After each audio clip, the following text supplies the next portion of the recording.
Very good evening to all our viewers out here today. Welcome, firstly, to our webinar where we'll be talking about modern injection grouting concepts. So there has been, I would say, quite a bit of need looking into this particular area, because soil stabilization, working on it, improvement, ground improvement has been, or literally is, the foundation of building good structures. So this kind of a topic, of course, does find a need to be discussed and to be understood, and some solutions with regards to this particular topic need to be discussed in the long run.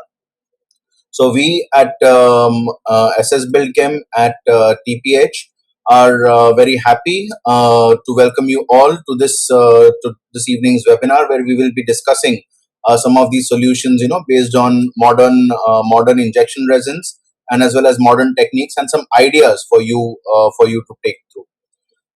The idea of today evening basically came along as an idea, or I would say more of a push from Professor Dr. T.N. Singh. You all know him very well. So he was, I would say, the originator of the idea and for that we thank him very much.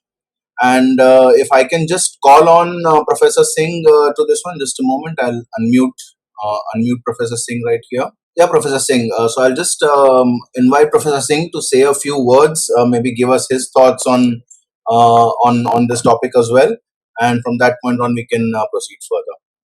Professor Singh, over to you. Yeah, thank you very much, Sunny.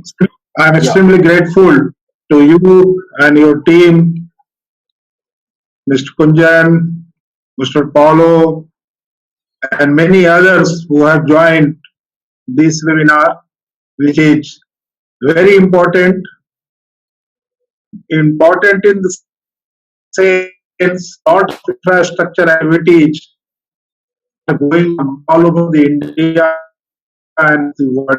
And particularly looking through this Indian scenario, we have the road development, we have the infrastructures, new buildings are coming up, the hill is connected to this planar area, and new airports are under the construction, and lot of excavation activity we are doing. And by the same time, the moment we talk about the excavation, the second turns comes the stabilization. Correct. And these stabilization posing a serious problem, because our conventional methods are sometimes not able to provide adequate solution to a particular problem. And I think the chemical injection or new technological development has boosted up this aspect, and answer is to go for a certain kind of the chemical strengthening or the chemical stabilization, either in the soil or in this rock fracture healing and filling, and strengthening this material for their survivability, their effort, and this is the affordable also, because it is not too costly, because you have done some work in the earlier, and we have used these tools and technique, and we found that still from last 5 to 6 years, the slope is stable. So many in this area, wherever we are doing the earthwork, we need some kind of the stabilization with the greater confidence.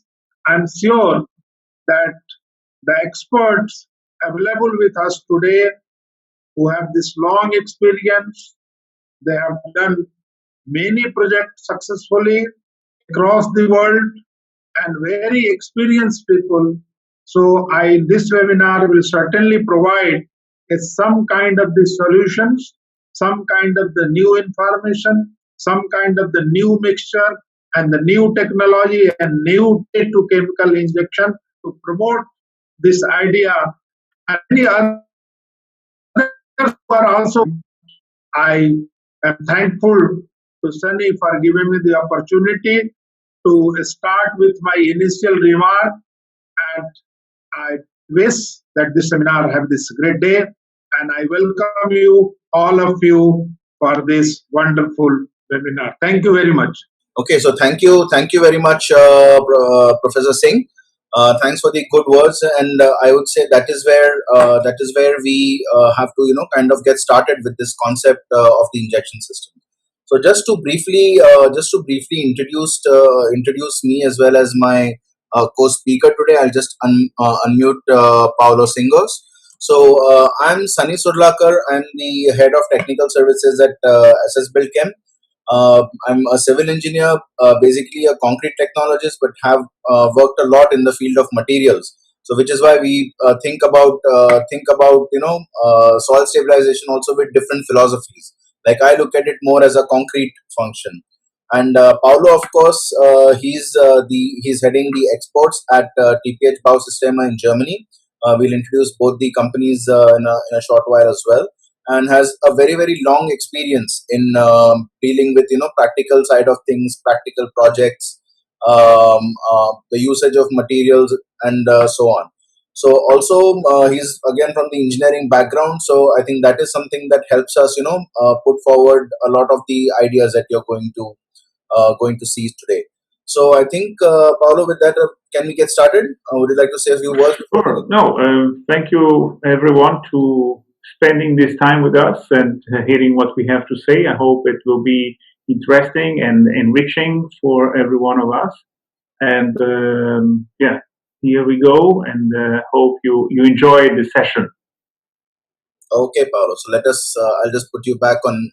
So I'll just keep you unmuted through this one. So as we It's jump, okay. It's okay. we can get started off, right? So I'll just jump back onto play. Fine. So we'll just get started up here. So once again, thank you, Professor Singh. So before we start off, just a few announcements, for a better viewing experience. I would say please turn off your mics. I mean, we have already done so, but in case you find your mic on, just please put it back on mute. And also, I would request all our viewers to stop their cameras. So just turn your camera off, as it helps to optimize the bandwidth, and you can view the presentation much better.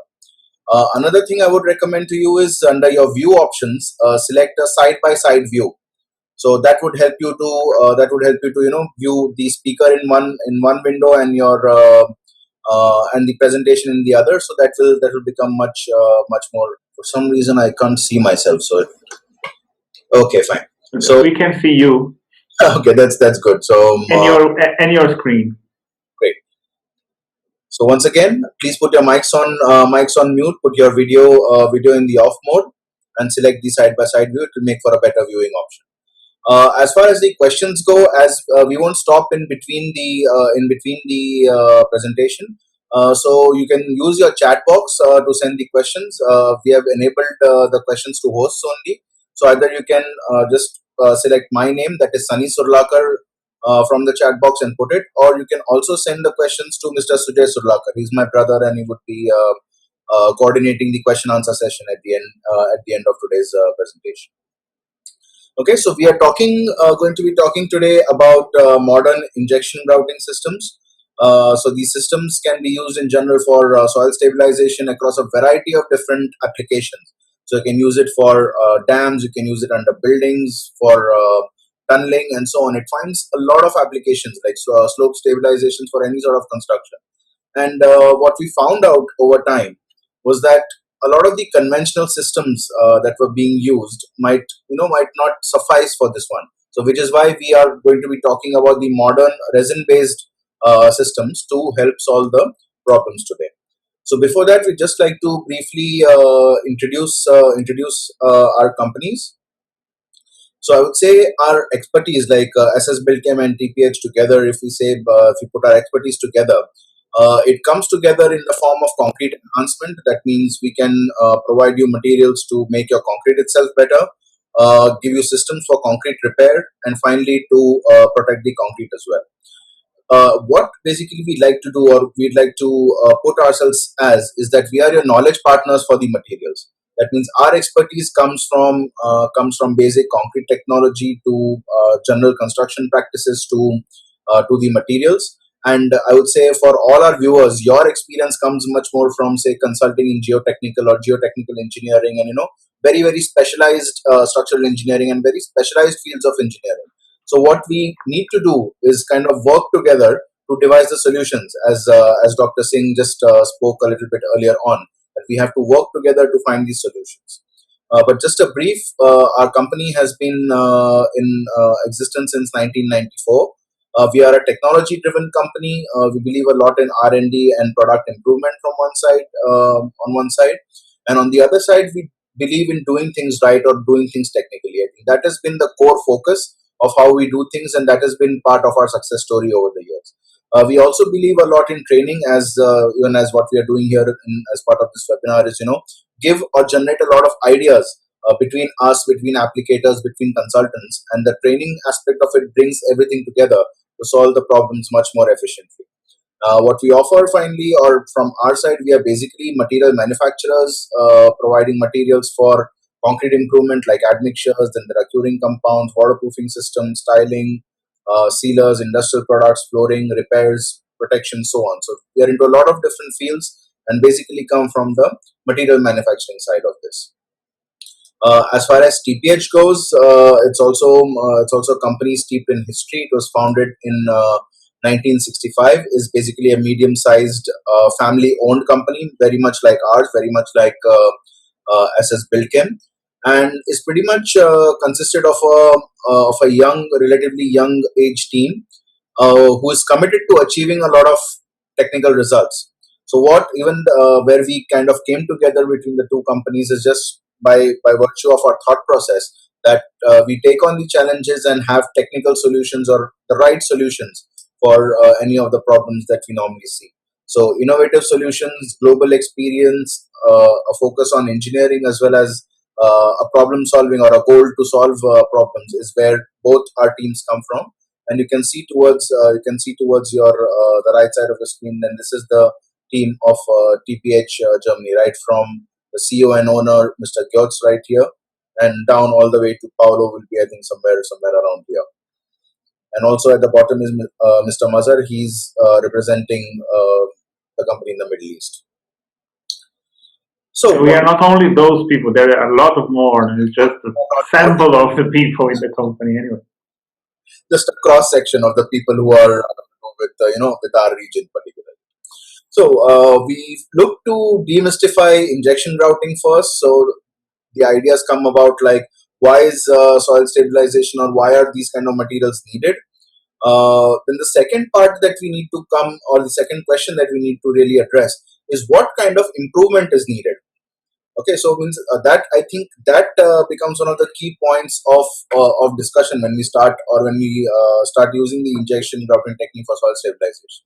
So what improvement is needed is something that we need your help on. Like all our viewers, you're sitting out here. Most of you have a background in geotechnical engineering. So we basically need to work together to figure out what kind of improvement is needed. And that is exactly where your expertise will come into play. Our expertise comes from the point of view that we are very good with materials, how to make materials, how to use them, how to apply them. From the geotechnical engineering would need to come from you. Of course, we are civil engineers, so we can work a bit closely. But the lines of expertise, of course, vary over time. So that is something we need your help in. And as we go through the presentation, we'll discuss a little bit more on that. Then third one is how do we select what type of stabilizing media to use, whether we're using cement or simple silicates or then the modern resins that we're going to talk about today. What are the ramifications of using some of these materials? Like, can they make things faster? Can they make things more secure? So through the case studies that we see today, we'll come to some of those. How to select is also something we'll be covering over the next few slides, like basically what are the few basic things that we look for when selecting of the materials. And then the last question is something that maybe through the question answer session you would have to help us out, is how do we quantify the improvement. So to give you a basic idea of what different ways that come around, or what are the classical systems. So I think this comes more from the European side of things, whereby they say, okay, ground freezing is one of the ways of doing soil stabilization. And of course, there is cement injection, and also very commonly used sodium silicates. So ground freezing, at least I'm not heard much about it. This thing in India, of course, it's an effective thing, but it needs. It's if I may, I have some experience with that. So basically, ground freezing is putting pipe systems into the ground and running a moisture of water and salt that goes still liquid at minus 15 degrees. So it's basically it's a refrigerator that you have to install in the ground in the hope that this system will freeze the water in the ground. Once the ground is frozen, then you can excavate and everything is stabilized. It's possible, it works, but it demands a lot of energy to keep this huge refrigerator going for months until the job is finished. It's a brief explanation how it works. So that is that thing. Then the second part is something that we are much more used to, that is cement injection into the ground to stabilize it. Of course, this is low in price. It's but the reaction time, that means you get a lot of workability time with it. The compressive strengths are good, but in the long run, the main disadvantages that come up with it is, one is the heavy machineries part of it. Second is you need a very very high amount of material to be processed and pumped. And the last thing is that it takes a lot of time to set. That means the final strength gain is something you will see only after about 28 days. It's not can't give you immediate it can't give you immediate results. And that apart, there is also a limitation into what kind of strata can cement permeate into. Can it go into the fine silty or the clay types of soils, or whether it works in conditions where there is running water. So the limitations of this method are many. So you have to kind of pick and choose where which kind of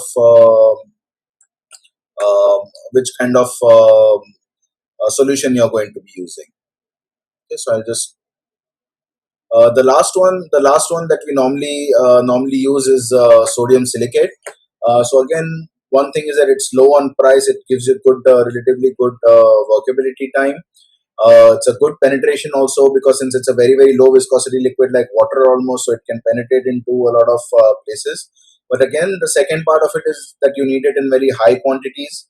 It is very brittle. Once it solidifies, it kind of it's got a very stiff kind of consistency, and because of that, the brittleness is there. So it cannot really take your wetting and drying cycles too much. So once it dries, it kind of recrumbles back into sort of a silica powder kind of thing, and then you might lose the efficiency of the stabilization over a long time. And the last but not least is that sodium silicate is highly alkaline, so it also poses a danger. That means I think the pH is in excess of, I think, 12 or 12.5 or something. So it's a very alkaline material. And yes, sorry if I may interrupt.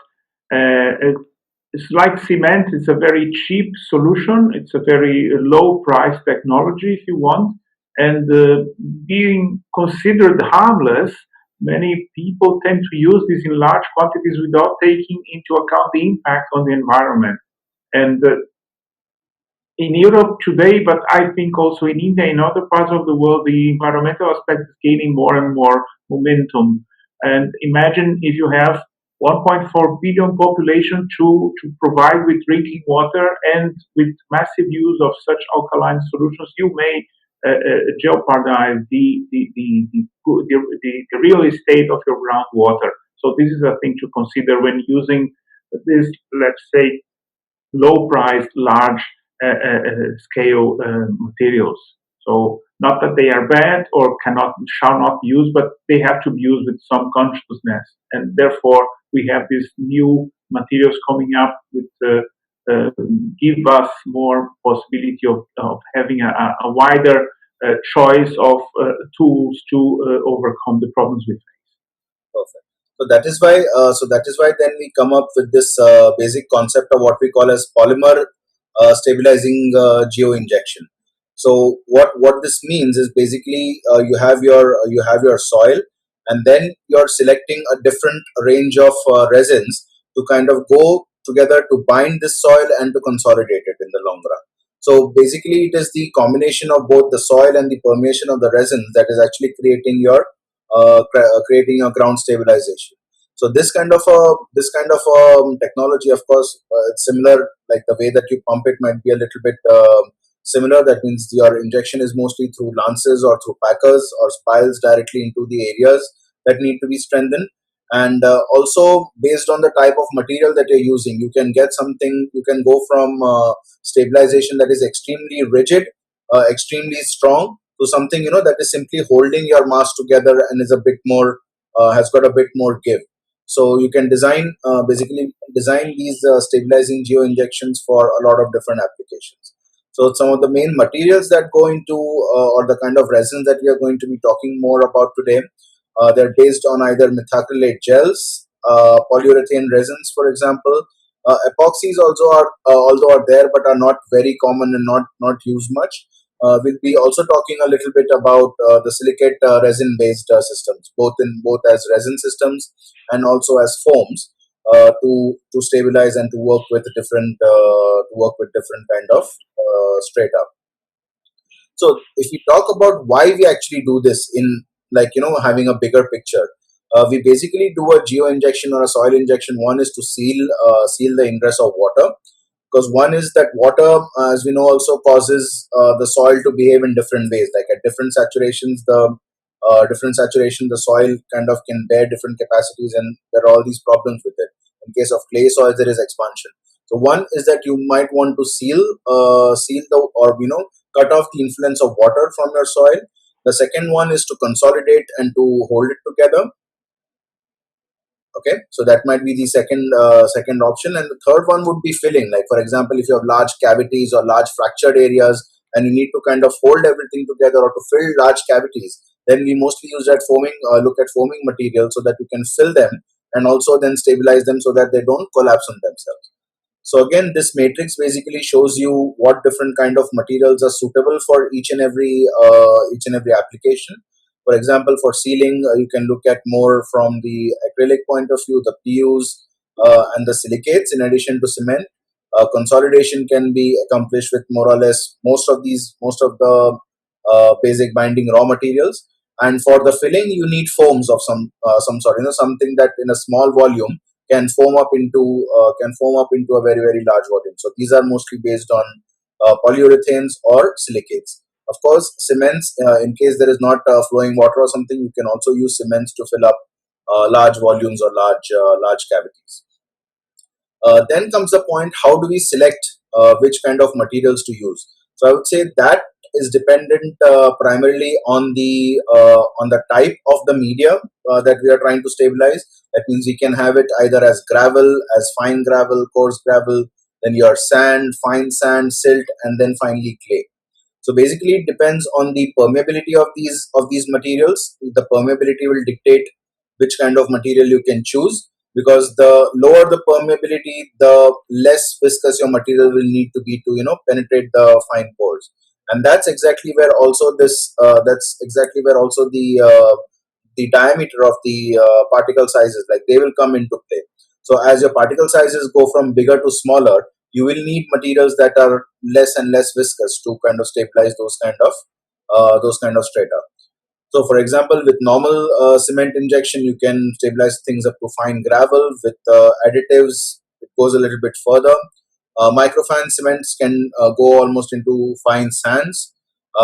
Silicate resins again are there. The PUs can start. You can start using PUs when your sand or your strata becomes really fine. So almost entering into the area of silt, and then looking at almost the clays and the fine clays. The only thing then you can use is acrylic gels. Of course, water kind of goes through all of this. Of course, very slowly through the clay part of it as well. So this is one of the first parameters that we normally use to say, like, which resin can be used for which purpose. The second criteria that we normally talk about is what is the water flowing condition. Means, is it dry? Is it moist? Is there standing water? Is there lightly flowing water or fast flowing water? So based on that, of course, we'll need to select what kind of material. Because, for example, if you're using cement, then cements you can use until the water is lightly flowing, but then the efficiency starts going down. The same with methacrylate gels as well. The polyurethane gels are, you can control their reaction time, so you can pretty much use them also in the fast flowing water conditions. So of course in dry you can use almost all of them, but for fast flowing water then you would need to take a look at either polyurethanes or silicate resins to solve your problems. Then we talk a little bit about the research part of it, like what goes into successful geoinjection. So even at TPH, a lot of work was basically undertaken with regards to the applicability of the materials, the effectiveness, like how good or how bad they are at stabilizing different kind of strata. How reliable was the treatment in the long run? So that means what was the life of some of these treatments? I think we do have. I think some of those instances where our gels and all were tested for, I think, Paulo, more than 15 years now, or more than 20 years. The methacrylic gels is more than 20 years now, also the non-poisonous methacrylic gels, because it's important to say that around the world, in Europe not anymore, but around the world there are producers, manufacturers that sell poisonous materials, which we are far from doing. We never did, and we will never produce something that can cause harm to people or animals. But this happens. So we are talking about methacrylate gels, which are absolutely environmentally friendly, do not attack or damage the groundwater, or even are suitable or be tested for contact with drinking water. This is one aspect. And these materials are more than 20 years old by now. It's 25 or something. So it's mid-90s they started to come into the scene of the grouting chemicals. So also that also gives us a good idea of how durable these materials are. That means, say, as opposed to like we talked earlier, like opposed to silicates, which might crumble and the properties of the stabilization would change after time. And the resin-based systems have a much longer durability as opposed to most of this. Like they will last in place for a very long period of time. And also after that, they have a unique ability that you can simply say, if you tomorrow decide to use that land for something else, or maybe for a fill or something, then these materials can very easily be recycled. So these are some of the aspects that were basically looked into, or how our product development goes over time. So we take a lot of these into accounts, like especially these points, like with regards to the basic prerequisites, then also how you are applying them. Then we are doing some research to prove the durability of these materials. We work a lot with the different kind of application technologies. So different kind of injection pumps, different kind of injection spiles, and then there is also some research done on which material to use where, kind of. I think in the next segment, Paulo would actually take this particular one in the next segment. So I'll just switch across. I'll just switch across to this, and I'll okay. Yes, because the main thing is that unlike other techniques in engineering, when you have a design phase, a calculation phase, for the chemical grouts, there was this leak of lack of knowledge. That was no model of calculation model for this. So the question was always, when I use these materials, okay, what I obtain after I have used this material, what will be the mechanical strength or the water permeability or. So this was not until now possible to foresee in advance, to pre-calculate in advance, like an engineer calculates a beam and he says you need for this concrete beam that much quantity of steel and it will resist to that quantity of load. In the case of the grouting, we are working together with some research institutes and universities here in Germany, in particular with the University of the Bundeswehr or the Army in Germany, and the TU Munich, the Technical University Munich. They are working together with us and with our products to develop this software, which allows you to pre-calculate the effect of the grouting into the ground. So what will be the bearing capacities?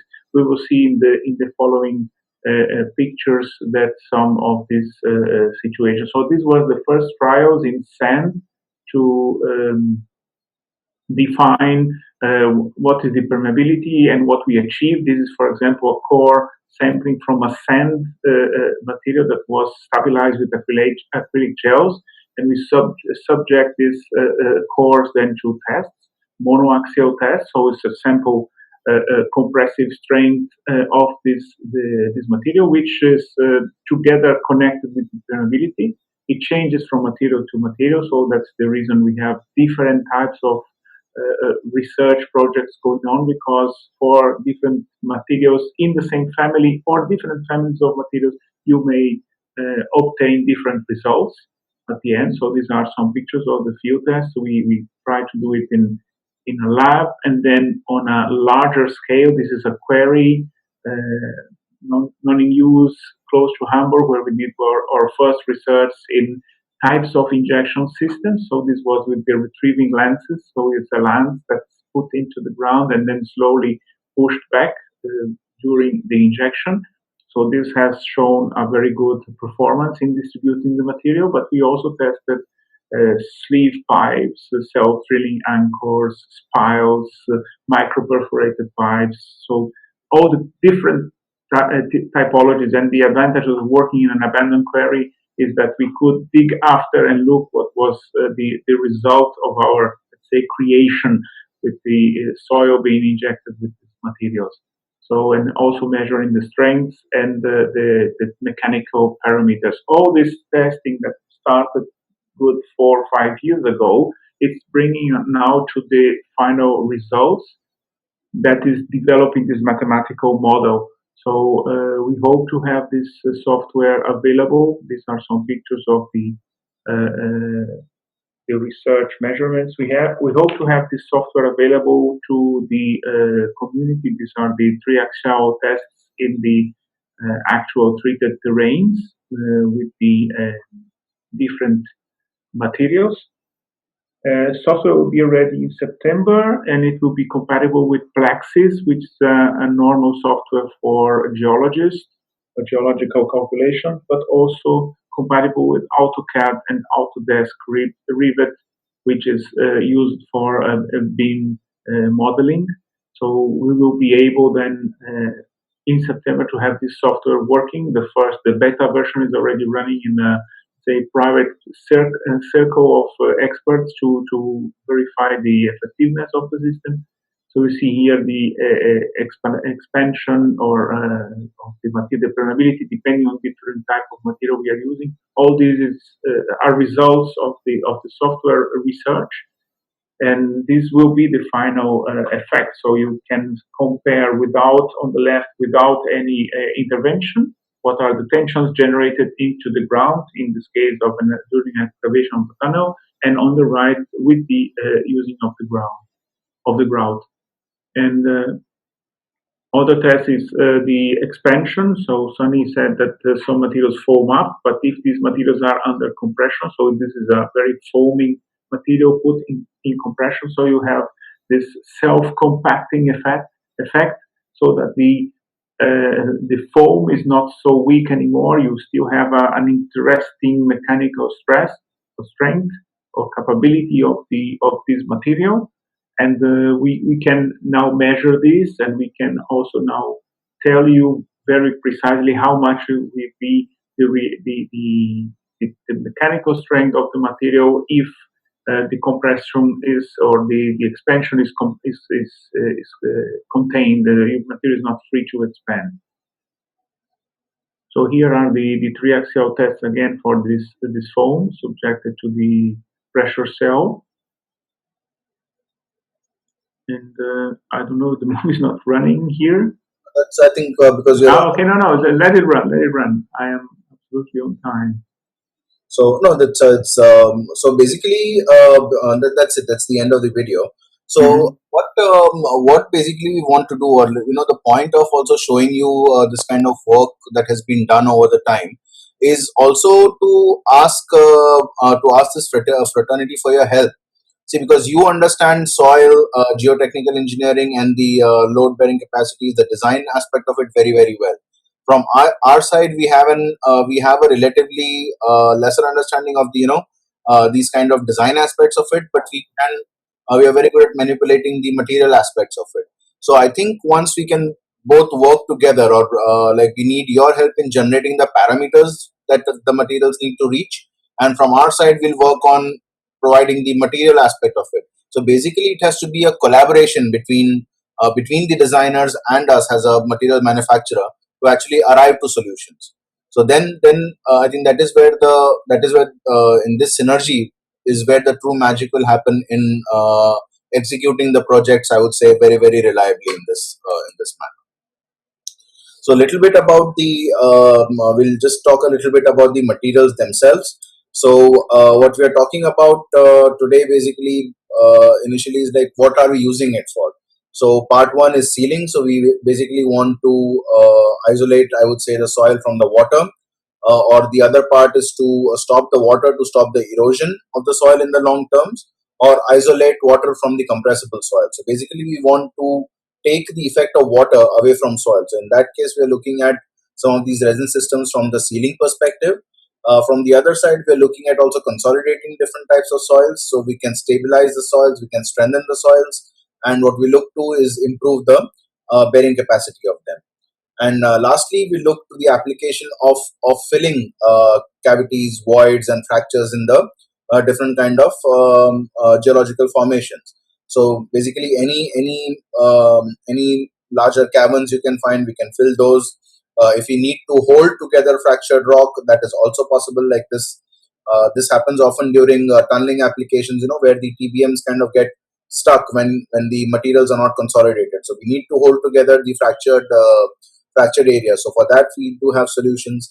Or we can also at the same time bind the loose soils so that you can drill through much easier, or you can take your core through much easier, things like that. So that we would be covering under the filling aspect of it. So as part of the geo injection systems, the three basic materials that we look to use. The first one is polyurethane. So these polyurethanes, of course, we can customize it in a variety of different ways. I would say if we need a lot of consolidation and strengthening, then we can go with the first one, that is kind of a structural polyurethane. So something like this. If you need to fill up large areas or large cavities or something like that, then we need to work with a kind of foaming polyurethane, which will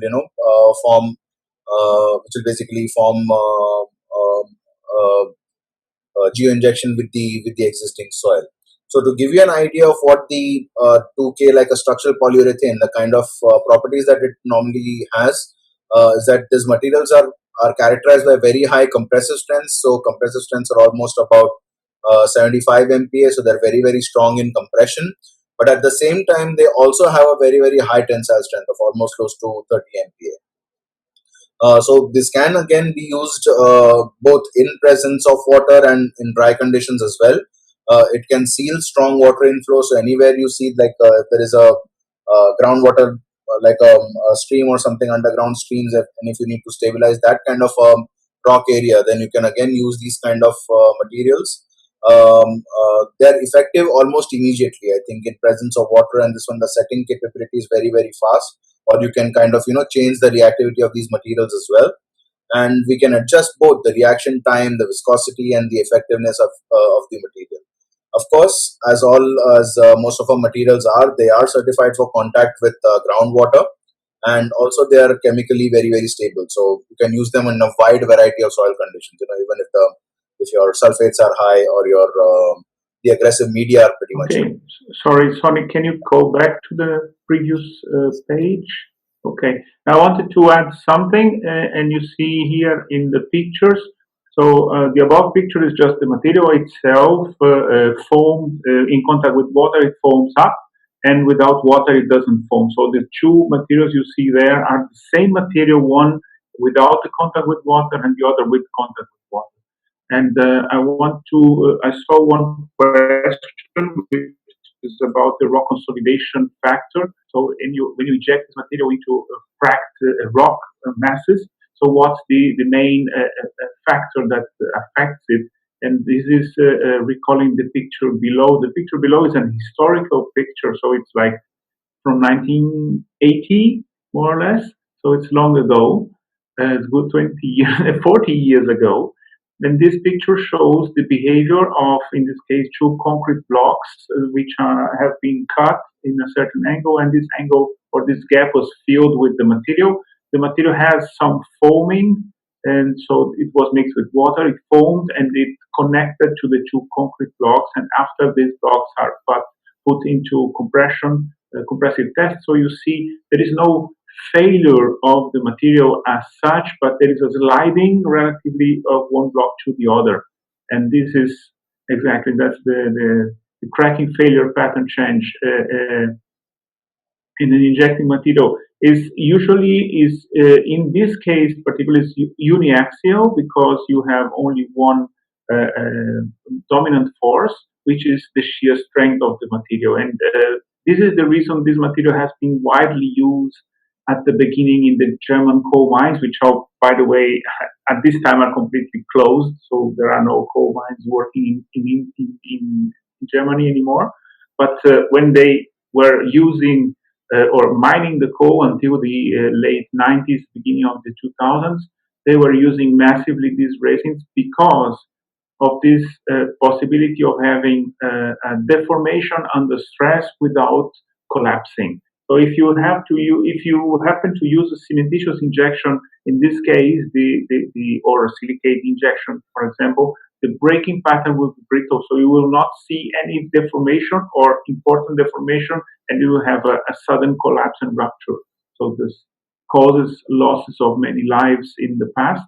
And with the use of resins, there is a correlation curve that there is a reduction of the casualties by the increase of using the resins. This is the main reason this material passed into the mining and then into the tunneling and construction industry. Correct. So basically, it comes from both. Like if you have the sealing effect, you also automatically have the consolidation effect, or it's the vice versa. So the moment you use this material, so you can both strengthen it in a particular way, can take care of deformations if you have, but at the same time, it also helps to stabilize different areas against water. So, for example, this is one of the tests that that is normally shown as part of the demos that we do. So you can just see that it is actually a very kind of coarse gravel put together, and the water is running right through it. And then this particular material, that is this particular structural PU that we just spoke about. So you can just inject that one, and it can both consolidates as well as seals that rock mass against the effect of water. So this is one of the areas that we can very well see when we are trying to stabilize the rock or trying to seal it against the effect of water. So you can see the injection is slowly starting off. You can just see it at this particular end up here. So the water is the packer. Yes.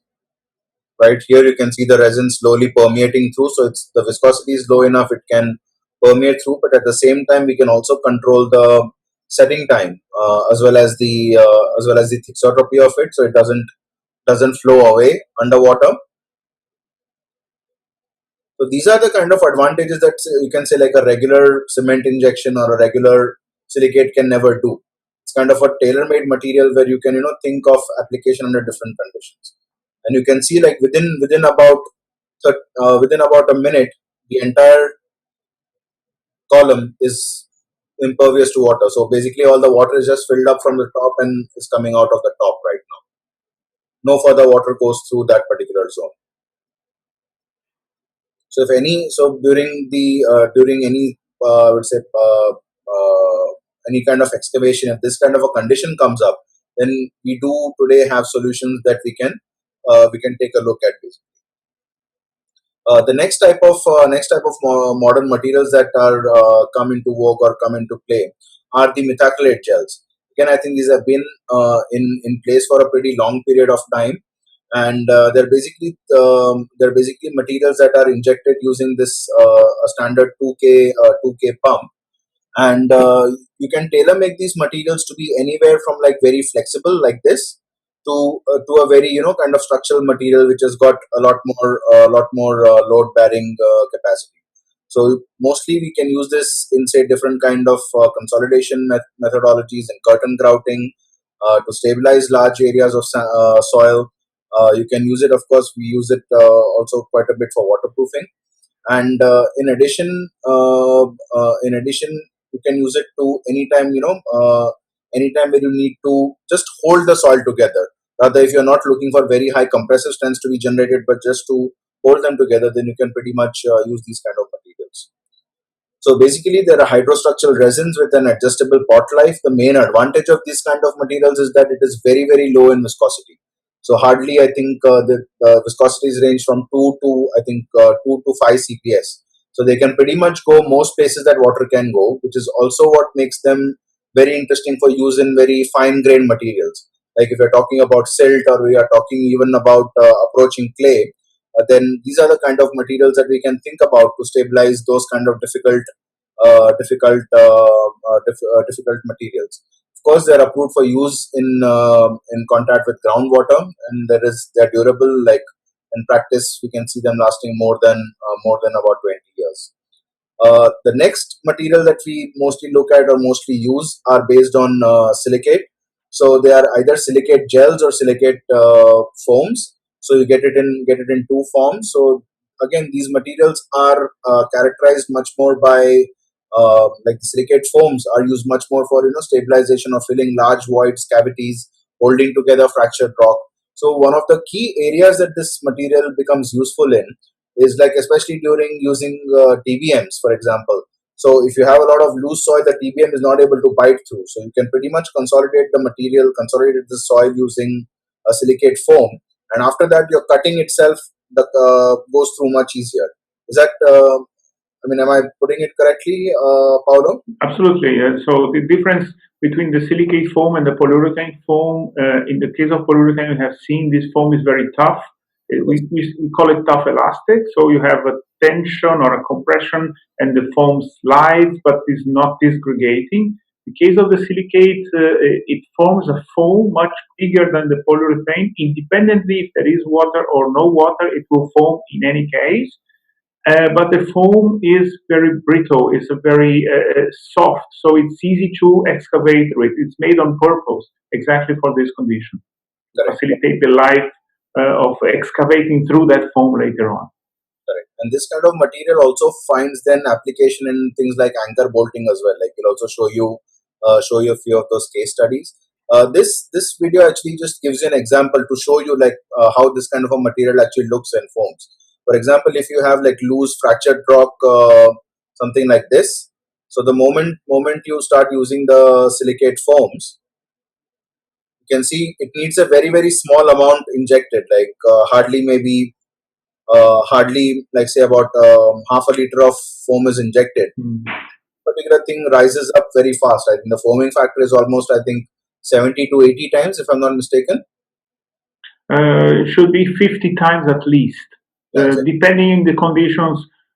In this case, it's a little bit constrained. So but you see the force of this foam is even lifting up the gravel. So again, not to be joking about it. Yeah. So even I think this kind of material also I think finds application. Once you stabilize the ground, then you can also look at lifting slabs with this kind of materials, isn't it? There is a full range of materials done for the lifting slabs. I would not do the lifting with this foam anyway, because it's too soft at the end. But for stabilization or for consolidation of loose ground, is a very good material. Correct. So I think that's as far as the the thought process and the materials that we are going to use. So now we'll just talk a lot about different kind of case studies, some application areas, and I think that should generate with you a lot more ideas on how to put these materials to use.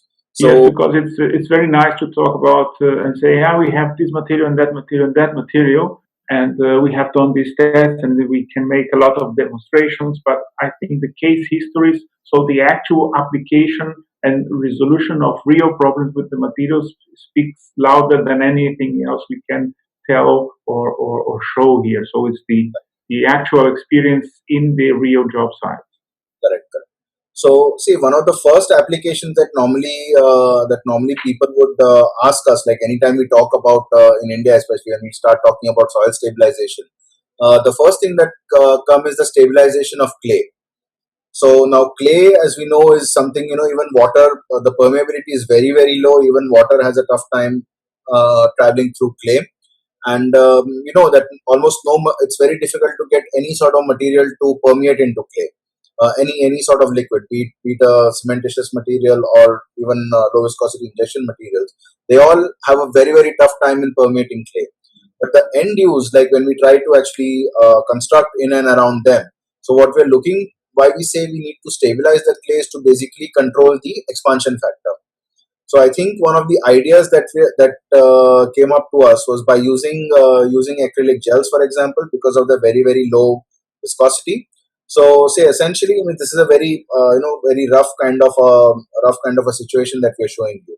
So basically, it would follow like a curtain injection pattern, whereby you are putting the injection piles into the ground. Okay, so you just put it into the clay. So what it does is that it will also start opening up little pathways for the material to travel through. Like any material basically try to inject into this is not going to go anywhere. But the moment you have a curtain grid pattern, it kind of opens up small I would say small channelways like this within the soil, and I think that is what you need to start pumping the material through. So we normally go with the first round of injection, then you can raise the spiles a little bit, do the second, I would say the second round of injection. So what you would basically see from that means as an idea basically. So this is just an enlarged view of what we are seeing. So what you would basically see is the gel forming kind of a pattern like this, like a 3D 3D kind of pattern, whereby it is isolating the soil or isolating the clay in between from water. So now if no water can um, uh, if no water can access this clay, there is no expansion. So automatically your clay behaves in a way that it is a lot more stabilized, I would say. So basically we are using the waterproofing property or the sealing property of the acrylic gel to reduce the expansion of the clay in the long run. Paulo, any more points? Yeah, I would say it's we cannot inject clay by permeation. So you cannot permeate between the single particles of clay because they are so fine and so close, not even water goes through it. So clay is ininjectable. So this is an indirect way to overcome this problem. If you are not injecting into the clay, you are creating pockets of clay which are surrounded, enveloped by this acrylate membrane, and therefore, if as long as they remain encapsulated, they are stable because they will not be subjected to the changes on moisture from the environment because there is this membrane around them. So it's basically this is what the proposal is. You can do it with polyurethanes too, but also acrylics have a better chance because they are finer, so they can create very finer pathways and create a much smaller envelopes, and therefore consolidating better the consolidating, I would say, stabilizing better the clay. Correct. So this is one more idea that we can take off in terms of slope stabilization. I think Paulo, I'll just start this off. Maybe you can. Yeah, Run, go ahead. So this is a slope, and usually you have, in this case, there is the idea of realizing a curtain of concrete piles. So this movie shows the piles being done, but then after this curtain is ready, you need to anchor the curtain onto the ground itself. So and the way is using the resin. So in this case, you build up the traditional second or intersecond piles of concrete, and before you do the cut to make your road, in this case, you secure them with anchors and in the specific silicate resin. Silicate resins, as most of the resins, they have a very fast reaction time, so you can do this in the morning, let's say, and in the afternoon already put the anchors or the cables in tension. So you don't have to wait 28 days or 1 week to put the operations to work. So you can do it almost immediately. So this is the concept of doing the curtain to contain the slope, and when it's done, then we go for the anchors. There are other systems too, but this is just an example. So in the case of resins also, or injection materials, there is not only one solution. Very often there are several solutions. So these are the armored or reinforced hard secant piles. Okay, then you have the curtain is ready. Then we come with the anchors and fix them with the silicate resin into the apparently loose ground on the subsurface, but with the same pattern of distribution that we have seen on the test previously on the water test. The resin will disperse and consolidate that area and create a bulb of material which is holding and keeping the curtain in place. This is one of the, even in India, it's I think often it's very common to use, like anchors, what we call soil anchors or rock anchors, to kind of strengthen or to keep the slopes in place. So this is of course one idea of doing it, especially also when the anchoring zone is much, I would say, is much more friable or much more weaker. And this is one of the options that you can use to stabilize slopes in that area. Someone could argue that you could use this with cement. Yes, you can do with cement, but the difference here is that you can have very high strength in very short time. And by very short time, I mean 1 hour. So is the thing. I can secure a structure within the hour after the injection. So you don't have to wait for a long time. And if you are in the rainy season or monsoon season, this could be an issue because you cannot wait. You don't have the time to wait. We have done jobs in Singapore when we were doing, Singapore is in the equator. They have one rain every day. Every day they have rain at a precise hour. So we manage the timing of the job sites according to the rain. So just after the rain, we did the injection. When the next rain came, the material was already hardened and holding the tension, for example. Yeah, so this is, I think, from that point on, that's why we put in this particular idea, just to show you, like say normally in this soil anchors or soil nailing is done with, using typical cement grouts, which also takes both a long time. It takes a long time for it to generate the strength and a long time to tension it. So using this new generation silicate resins like this, you can pretty much see how fast your anchoring process can actually go. So if you're doing 4 or 5 anchors a day, you can maybe finish your entire anchoring project in maybe a day or two, and the rest of your project can just get a move on. Interesting to notice that the material is absolutely thixotropic, so it means it goes with the pump. When the pump is not pumping, the material stops. You see the pulsation of the pistons. And at a certain point we stopped. So this is in the plexiglass pipe, so you to see what happens into the ground, because into the ground you don't see. And this is a preliminary test we did for the job site we were going to see right after, which was done in France. So they needed a thixotropic heavy-duty grout for anchors that could operate without wasting of material. And the other advantage is that you have half an hour, 30 minutes, 40 minutes, the material is ready to be loaded. So the development, you have 10 minutes of time when the material is fluid, can be pumped, and after 10 minutes it skyrockets in the thickness or in the stiffness to the maximum value within the hour. So here we disconnected the pump for cleaning, and you see the material is not okay, it froze in the video, but I assure you, it's not flowing and it's not going anywhere once you remove the pushing factor of the pump. So this kind of self-drilling anchors along with the resin makes it a very very interesting choice, because again, like Paulo said, the strength gain is very very fast. So you can pull your anchors, you can secure them much faster. So even say especially in the times of rain or something, when you want to stabilize large patches of your hill or of your slope, then this kind of a solution really makes it very quick, so that you're also reducing the risk basically of flow down over time. So just I'll leave Paulo to take on this.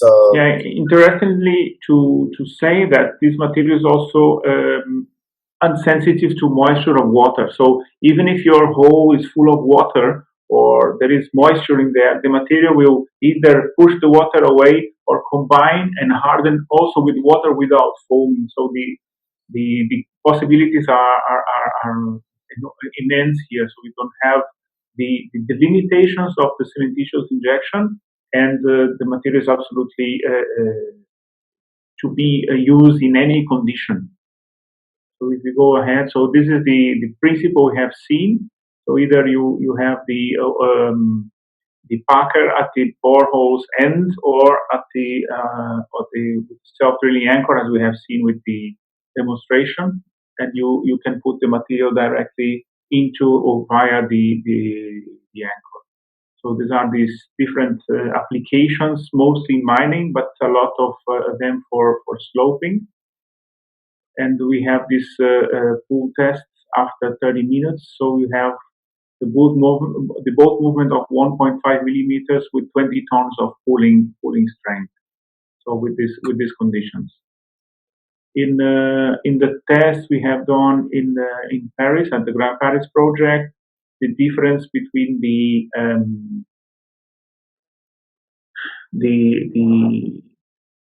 pulling force was more than the tensile strength of the anchor. So they stopped at the breaking load of the anchor before breaking the anchor, and the material was still there. And the other thing is the velocity of the installation. You have a 33% faster installation and than the normal cement. In Paris, we have delivered in the last 3 years like more than 200 tons of materials, and the job site said they had doubled their productivity in the excavation because of the fast speed of the installation and progress of the anchoring. So they could double their productivity on site. These their words. And time is money. This is then the test we did in Paris, beginning of 2017. Never snows in Paris. That day it snowed. We had like 10 degrees into the tunnel. It was very cold.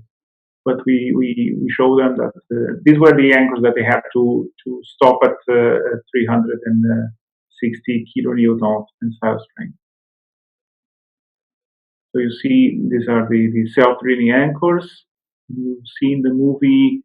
The team actually making the injection is 3 people. So one person, in the case there were 2 because we were teaching the guys. This is our representative or partner in France on the platform over there. Now it's me over there, and this is our partner operating the pump down there. So it's that blue thing is the pump, and we were pushing the material beyond the mouth of the borehole because I wanted to see how fluid was the material after 10 minutes pumping. And we were pumping on purpose very slowly just to see how long the material could be pumped into this 3.5 meter long anchor. This is the injection head. Again, 20 meters of hose, so you can stay also away from the front if it's a question of safety. And this is the pump, so it's very small equipment. The material comes in canisters or IBCs or drums. And what comes next? It's all dark here.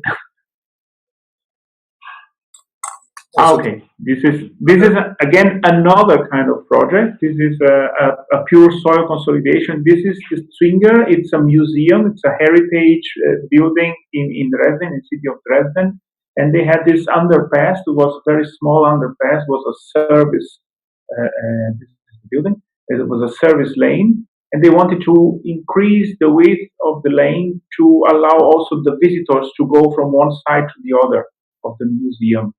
And it was not possible to do, let's say, the traditional techniques of cementitious injection because of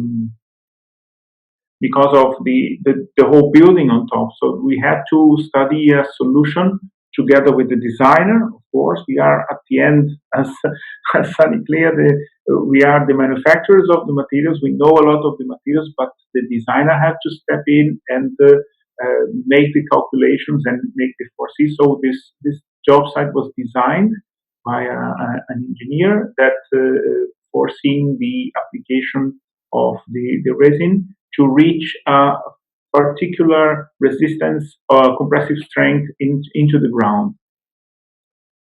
So this is the design. I don't know him personally because I didn't follow this job site on my own. I just followed the job sites outside Germany, not inside Germany. And this is basically the scheme of the application. So the idea was to put lenses into the ground. The dark blue area is 2 Newton per square millimeter compressive strength, and the light blue area should reach 4 Newton per square millimeter of compressive strength.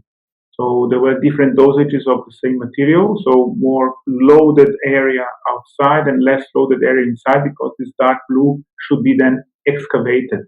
And this is the injection grid. You see they are positioning one anchor. This is the material, is a light blue material called ACRYLIC, the pump.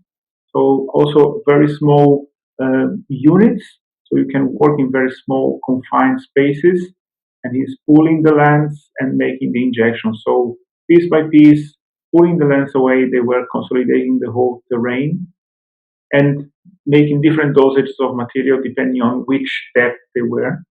So this allowed to make the perfect consolidation and the excavation afterwards without even having any operations above ground or in other areas of the museum.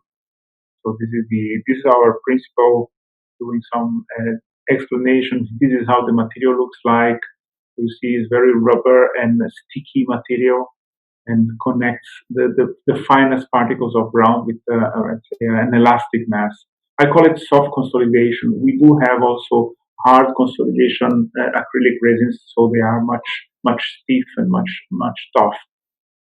Not for this case, not necessary in this condition, but in some cases they are necessary, and we can put them in action. The application system is exactly the same for all of them, and also the machines. Kind of puts the whole perspective into a good area, like how you can basically use this kind of a gel material to both consolidate and just keep the material in place. So then you can excavate, you can drill, or in some cases even the load bearing capacity was increased. Like in this case, up to almost about 4 Newton per mm square.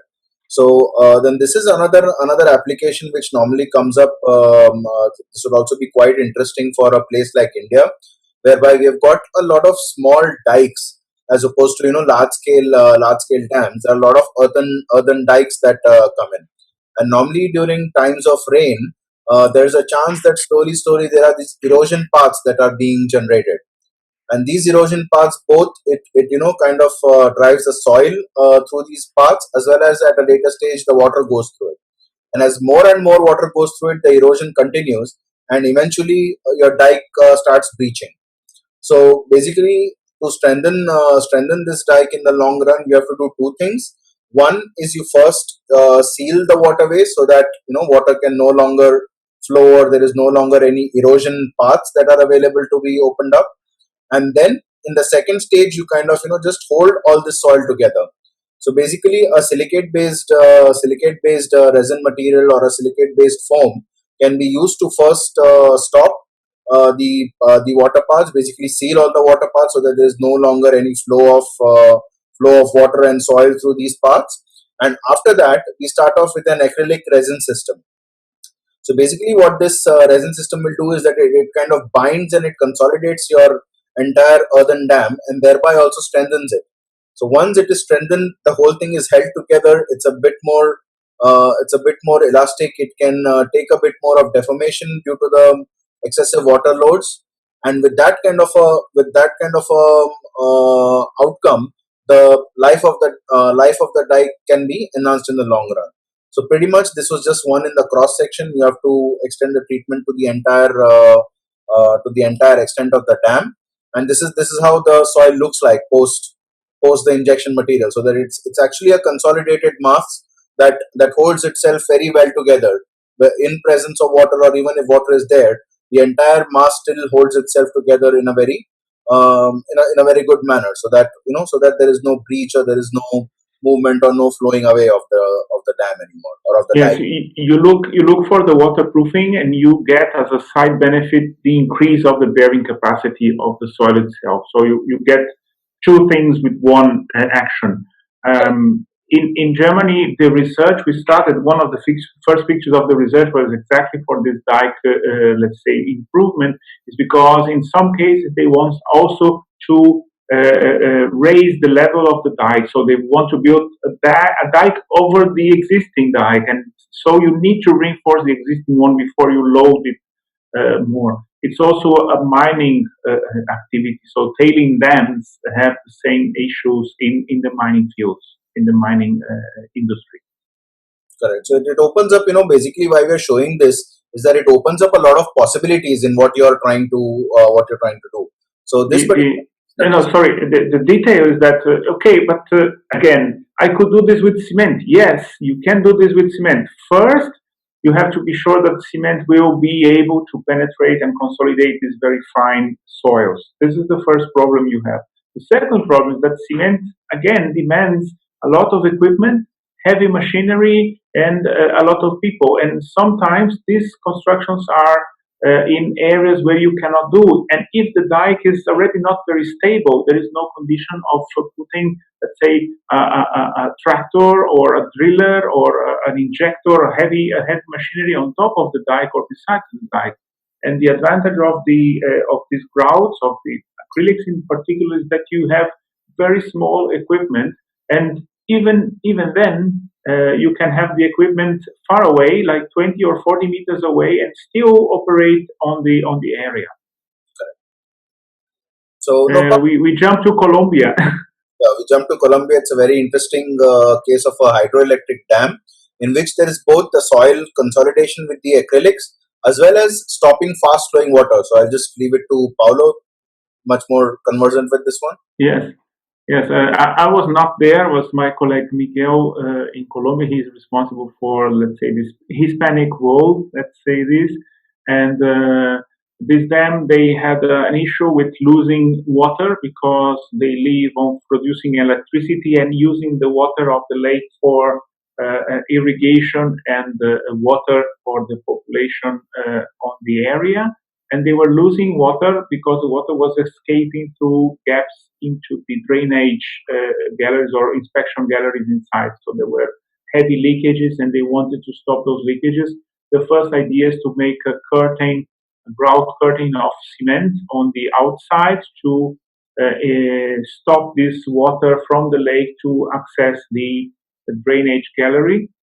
But they were not able to go even to perforate through the corp of them, because there were so sand layers that were unstable. So they needed to first stabilize those sand layers and then make the perforation to make the cementitious injection.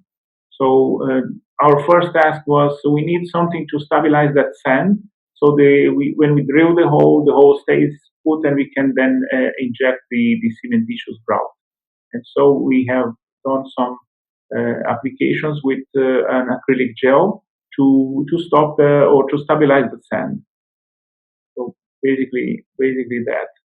And so the whole operation was to drill these very deep holes. I think they get down to 60 meters. If I'm not wrong, or several tens of meters down, and injected the rubber-tight acrylic gel to consolidate the sand. I think the next movie comes, and then we show it. This is the part. They had some mixers going with the two components down because they were not sure if they could mix the material and send it along. So instead they sent the two components separated. They were mixed right before the area. And in this is all written in Spanish, but this is the yellow disc is the length of sand. And so they injected the resin into this drill to consolidate the sand and stabilize the hole. So next, go for the next slide. Okay, this is the operations. So this is the material comes in canisters like that, and again the pump, it's air driven, so compressor, and these are the injection holes. So this is the lens, the mixing lens with the two elements. There is a manometer also to check the pressure. And they were just sending the two components into the ground. This is the borehole where they were putting the two materials, and there is a steel cable, so they could then retrieve the material. 1 hour after the injection, they excavated, and they could release then the mix of sand and resin. This is the mixing come out. So the sand is in this case the consolidation is very soft because it's in the core of the drill hole, but and it's mixed with the drilling water. But the walls of the hole were stable, so they have achieved what they wanted, so to stabilize the hole. And this is the material after you collected it from the drilling unit. So you see the sand is elastically consolidated. So it's a kind of a very strange thing because you see it's sand, and but you see it's elastic. So it's like a rubber sand. But this was not enough. So they tried and they stabilized the holes, but they didn't succeed to inject the cement. And they still have these very heavy water inlets into the drainage gallery at the bottom of the dam. So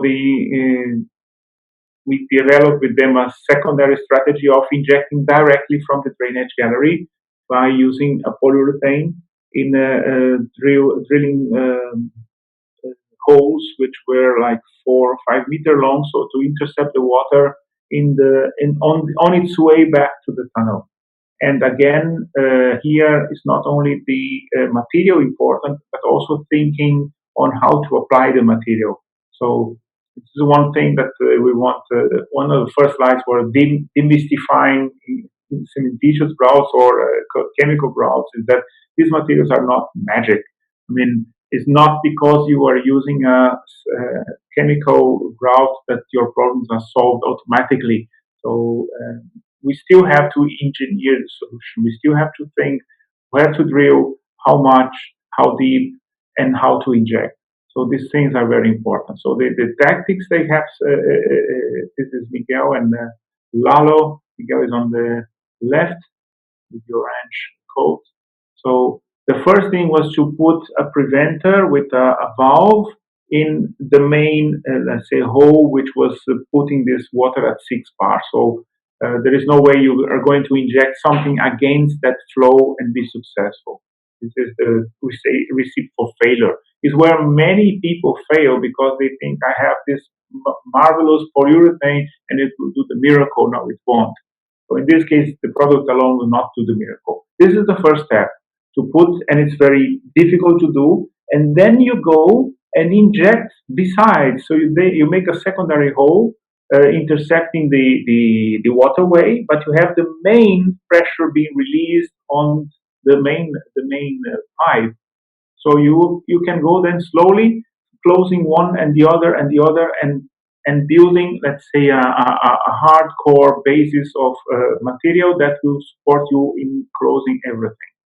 So it's also, let's say, a clockwork job. So you have to do the small steps to get the results. So at the end, you get it dry, but you have to think. Otherwise, you're just wasting time and money and material, of course. So, and then this is the difference between the success and the failure, the engineering that comes in between. So at the end, we were successful together with the contractor, of course, and the engineer designer to solve the problem. The funny side note on this project is that the company that runs the whole plant, they don't have enough budget to do the whole project at once. So they have, every year they do a part of the tunnel. But they have seen that the first job they did 3 years ago was successful. They stopped the water there. Then they moved to the next lot and the next lot. Now they are on the fourth lot. It's still us doing that. The contractor changed in the meantime, but the engineer said, but I want that product with that company because they provided us with a solution that works. Because it's very easy for another to say, oh, I have the same product. I have it too, yes, but you don't have the solution maybe. And this is what we want to make the difference compared to other suppliers of chemicals in the market, because to have a polyurethane or an acrylic or a silicate, it's, I will not say easy, but relatively simple. The difficulty lies exactly on applying it properly and advising it properly. That's also why we work together with Chem, because they can also provide this kind of expertise in supporting and getting the job done with the right materials. So the material is just a part of it. Correct, because even our team of applicators has been today with us. It's almost about 25 years. They're experts in the field. They've handled a wide variety of projects, right from different sealing applications, slope stabilization. There are also a couple of projects done with Professor T. N. Singh. So we'll also just talk a little bit about that in the conclusion part of it. But right now, let's just take a look at some of the tunneling applications. So tunneling is another one area which is oftentimes interesting. So basically here there might be times when you have to tunnel through non-cohesive soils. So in this case, for example, if you find non-cohesive soil, then your drill head might just get stuck. So in order to make that kind of process easier, so normally you would encounter maybe some sort of like say non-cohesive areas, some sort of fractured rocks, where there is no further bite or there is a further risk of collapse. So in that kind of case, we can also use, that's where a lot of the silicate foams or the PU foams might come in, which can, I would say much more silicate foams because they're easier to drill through.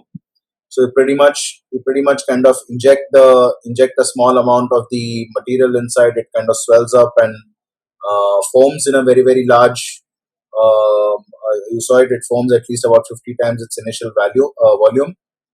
And with that, it kind of also consolidates the layer through which then the drilling can continue uninterrupted. So you have a stable area both above and below the drilling area, and the TPM can pass through much easier. So a lot of these kind of aspects come up in tunneling. Like I think this is another one very interesting case study whereby the tunnel is going right under places where there are buildings. Like we now have metros in Mumbai, we have metros in various cities whereby the tunnels are going right through areas of civilization or buildings on top. And then there is oftentimes the fear of the settlement in the buildings or settlement in the foundations, damage to the buildings, and so on. So this is one of the kind of ideas that we can maybe put forward. And I'll leave it to Paulo since he's much more well versed with this one. This tunnel is in Bavaria. It's fast. It's not a very, very long tunnel. It's 700 meters long, and 460 meters of it were under these houses in a small town or village. And so the actual idea was to make a traditional umbrella with cementitious injections. They have faced two problems, basically, or three, if you want. So the overburden was very small. It's like 8 meters of thickness between the top of the tunnel and the ground level, so it's very close to the surface. The second problem was the soil was very fine, so they were like thinking maybe the cementitious injection will not get into the soil, and apart from that, we also have the problem of vibration induced by the umbrella placement that will cause eventually damage to the buildings above. So it costs more. It will be more strain between us and the customer, and there will be indemnizations and damages, etc. So they were looking for an alternative solution, and we proposed the using of much smaller spiles or needles, if you want, And these spiles were then you plant a forest of spiles, not by vibration, just by pressing them into the soil. You see the spiles; they have a cone on the one extremity. Only the central part has holes to release the material into the ground, and on the other side we were injecting the material. These were like 50 millimeters wide, so really wide, and 4 meter long. So placing a packer, a normal single packer, reusable packer, and injecting the acrylic resin into this pile, just the central zone, and creating a kind of skew with a sausage on it. And this kind of area, blue area, shaded area, is the consolidated area on the ground. Of course, we have done some field tests before to see what was the best condition of spile, which was the resin. We have 3 or 4 different types, and they have chosen variotite because of the penetration and times. And this is the first trial. They were very satisfied, so that we are creating a self-sustaining arch in a very fast way and very discreet way, in the sense that there were no vibration and no big hassle on the surface. So then it was a kind of patience to put all these piles. They were like 150 millimeters apart from each other, and injecting those with a certain quantity of material. It was 100 liter per position. 100 liter is resin plus water, and the resin is so fine that penetrates very well in the soil, consolidates everything, and this again within few minutes. So they were able then to excavate. You see the people are standing in the front, and above them the consolidated area with the spire. So the first part of the spire has nothing on it, of course, because there is no perforation. And then they started to disassemble the area, so dismounting the front, and you see the soil at the front, which is not consolidated, collapses as you touch it. You just touch it with the machine, with the excavator, and the soil collapses immediately. And on the roof, when it's consolidated, the soil stands there. It's also what we call a soft consolidation, because variotite is not a hard gel, it's a soft gel, but it's enough to hold everything together. And again, here they also found out, after they passed the area and finished the tunnel, that their productivity was much faster by using this huge quantity of spiles than by using fewer umbrellas, which were longer, bigger, but more complicated to install and more time consuming to install. See here the excavation proceeding. So after the excavation was done, they were ready to put another series of spiles. So they were advancing 2 by 2 meters, and for safety, they shotcrete at the front, and also to give a series. And the second spiles, this is more ahead, so you see that they are much more confident with the excavation. You can let it roll if it's rolling. Yes. Because soon comes the comparison between let's say, the logistics of using the traditional method and the alternative or more modern, updated method. Correct. So I think I think there's another one. Sorry. No, it's just a combination of the different. Okay. So just a combination of maybe using both the like the shotcrete part of it, as well as the gel injection.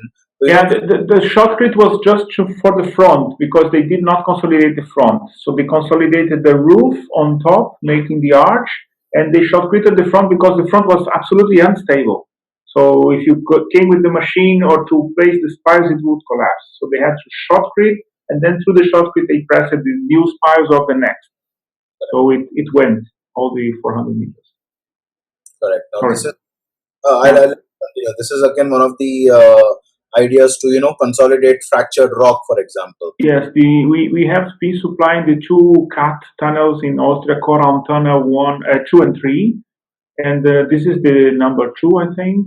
and you see the PDM is not shielded, and this is the ground collapsing into the tunnel. So they use the foam to secure the whole thing. You see this material is flowing, and all of a sudden the foam shows up, rises from depth. You see it's already foaming.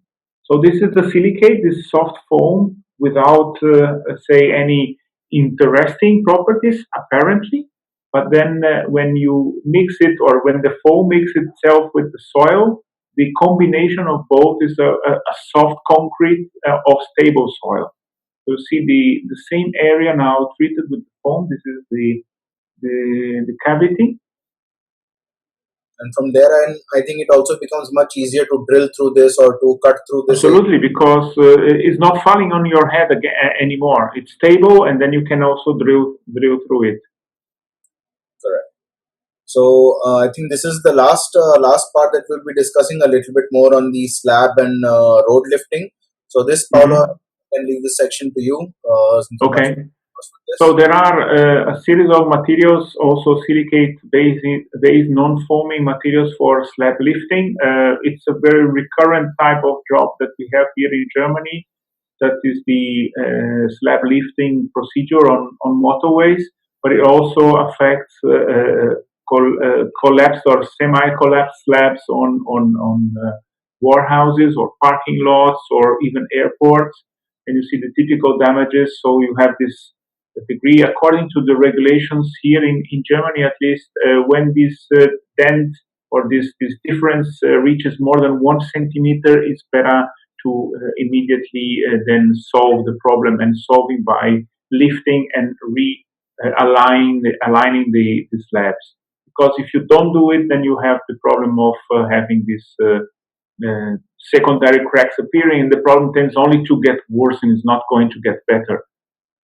On the materials that we have available, we have the hydraulic binders, cement, we have the urethanes, and we have the silicates. All of them have their advantages. The urethanes, they foam, and they have relatively low compressive strength, so something between 0 and 5 Newton per square millimeter, but they are active immediately. So if you have larger voids underneath the slab, you can do it with the polyurethane. Not with the silicate foam. The silicate resins we are talking here are the non-foaming ones. They have developed very high strengths, basically the same properties of the TX, but they are fluid, they are not thixotropic in this case, and they keep this resistance immediately and forever. While the cementitious materials, they also develop a higher resistance, but they take many hours. And in case of motorways in particular, they have a few hours to get in, prepare, inject, get out, and release the lane to the traffic. So they prefer to use a combination of urethanes and silicates to repair the slabs. This is, by the way, one of our competitors. Also, the distribution and the type of drilling is also defined by the regulations.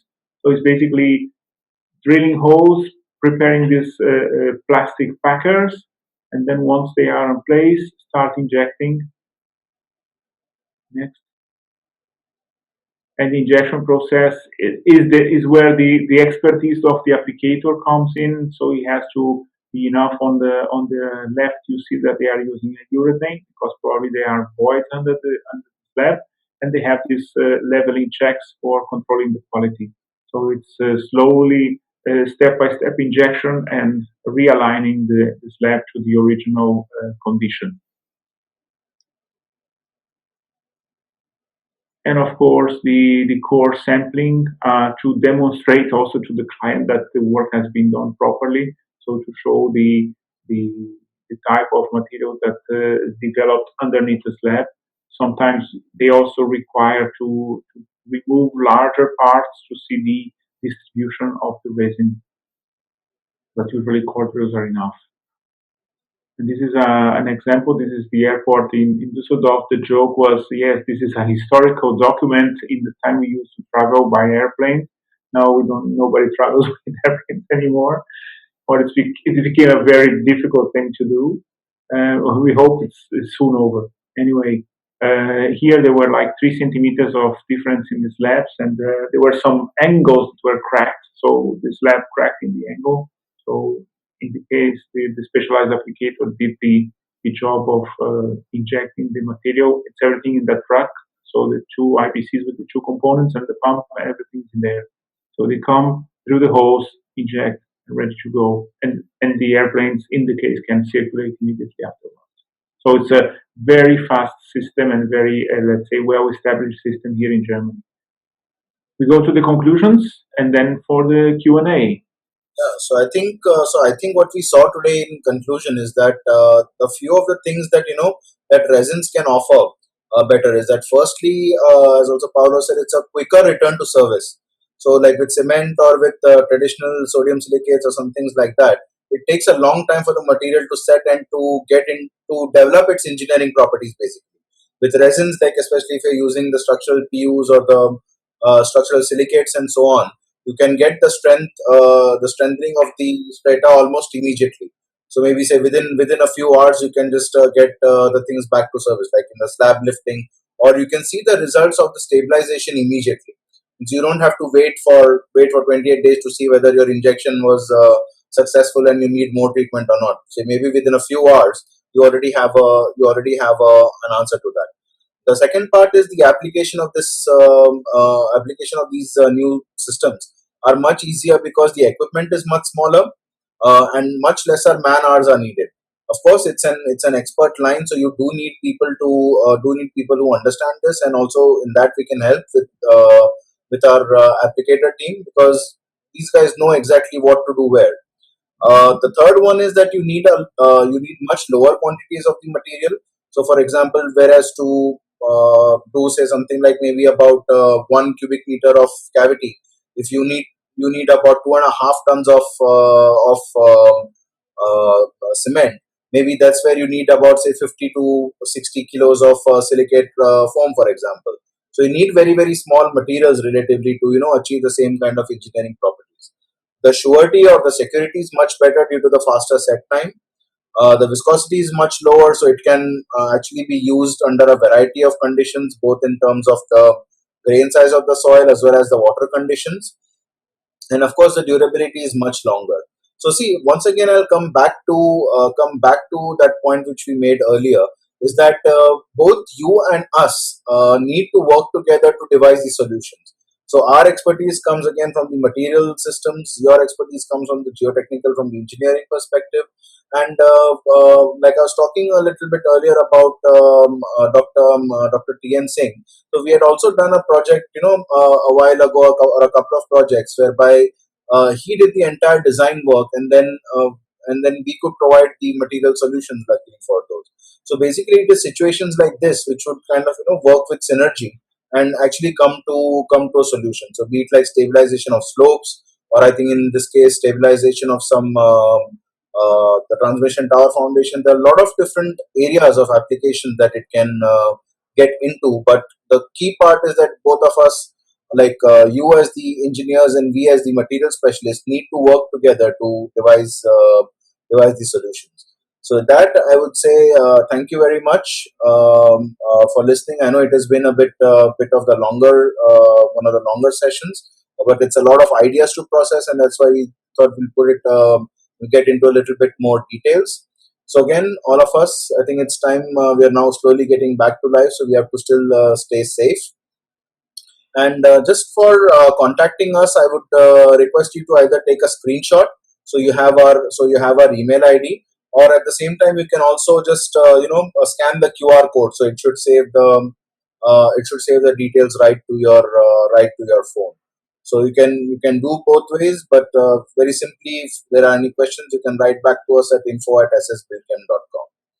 So with that, I think we are set to take a few questions. Just 1 minute. Let me just put this on stop share. So thank you very much. I'll just also unmute Dr. Singh, so maybe he can also interject with a few ideas or with a few topics. Thank you very much for enlightened talk and a very good discussion.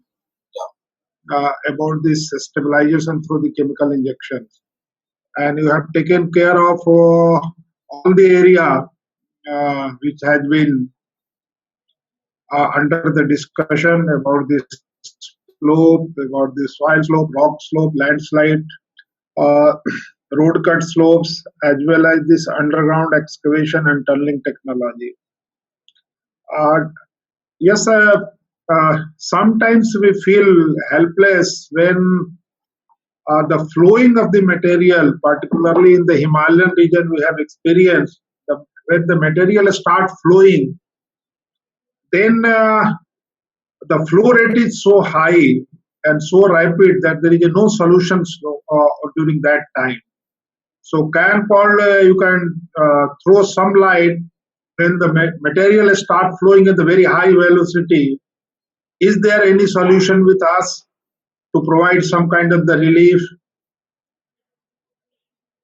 Because the huge mucks generated after that, and the work has been hampered, or sometime it has been stopped. So that means in fast flowing means the water is eroding the soil very, very fast, pretty much. This not only soil, it is a mixed material. This is the rock blocks, debris, and soil all. But the flow rate is so high. But you cannot say it is a squeezing and swelling condition. It is a completely a flowing condition. Material like a semi-viscous material, it flows. Okay, is this a canal or a river? It is in tunneling condition. Tunneling. Oh, tunnel. Okay, okay. Yeah. So it's during the excavation you have this strong flow of mud or material going in. Is that it? Yeah. Okay. Yeah, this is the, let's say, the approach would be similar to that we had in Colombia, because one thing that we have to think is that the nature is bigger than us. So I can have the most powerful pump that can pump, let's say, 200 liters per minute. That would be a huge pump. I don't think there is a pump for resins that much, 200 liters per minute. But if you have 1,000 liters of mud or flow coming in pressure against you, and you lost. If you go directly against them, it's a lost battle. You don't have a chance. So we have again to engineer the problem, see what is the possibility that we can divert part of this, not everything, but part of this flow to a valve, like we did in Colombia, to divert this to a valve when we can eventually close it. But before we close, we let it flow out so the pressure is released by some point. And then we can attack this outflow by indirectly drilling deeper holes and getting deeper into the ground. So giving time to the resin to get in, start reacting, and come back during the reaction. So every case is a case. Again, there is we have to study the particular situation.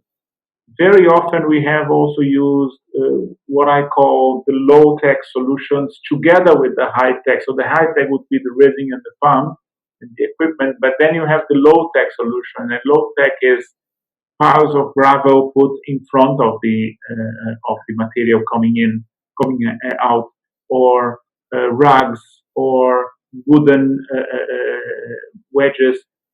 I remember.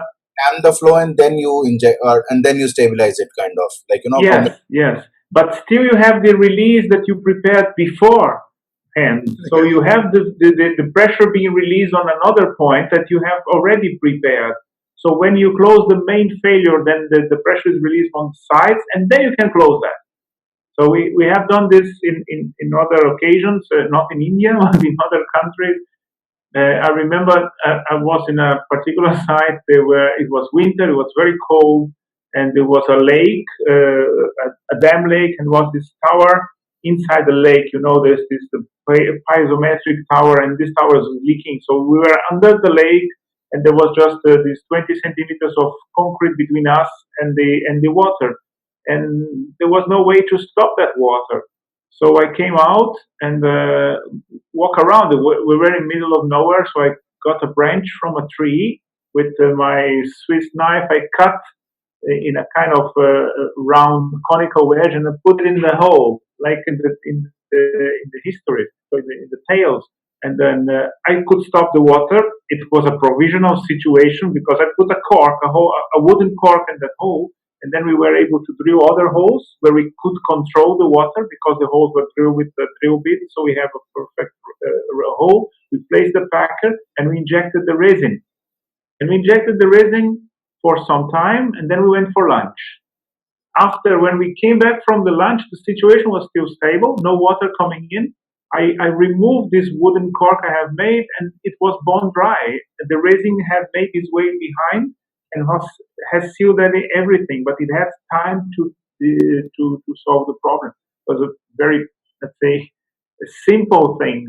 A piece of wood I cut from a branch from a tree and made a small cork made of plate, and it solved the problem. Sometimes this was a small scale. If you have a larger scale, of course, you have larger more people, and more equipment. But at the end, we have to engineer the solution and think of this combination between the high and low tech, depending on the site and depending on the conditions we face. Correct. Miguel, it's very bold. He says, if I can put the resin when I want, I can stop any water, he says. Correct.